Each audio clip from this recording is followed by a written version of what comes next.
Hello বন্ধুগণ, আশা করি আপনারা ভালো আছেন। আজকের ব্লগ ভিডিওটিতে আপনারা থাম্বনেল দেখে বুঝতে পেরেছেন যে আমি কি টপিক নিয়ে কথা বলতে চলেছি। আমার ১,০০০ সাবস্ক্রাইবার ৪,০০০ ওয়াচ টাইম পরেও আমি চ্যানেলটিকে মনিটাইজেশন করতে পারিনি। কারণটা হচ্ছে আমার ১,০০০ সাবস্ক্রাইবার ৪,০০০ ওয়াচ টাইম পূরণ হওয়ার পর আমি চ্যানেলটিকে মনিটাইজেশনের জন্য আবেদন করি।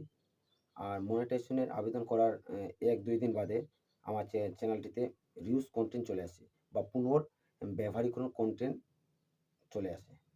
রিউজ কনটেন্ট মানে আমার ভিডিওতে অন্যের ভিডিও ব্যবহার করা হয়েছে। আমার ২-৩টি ব্লগ ভিডিওতে আমার মিউজিক অ্যাড করা হয়েছিল। তার কারণে আমার রিউজ কনটেন্ট চলে এসেছে। এইজন্য আমি ইউটিউবের কাছে ক্ষমা প্রার্থী।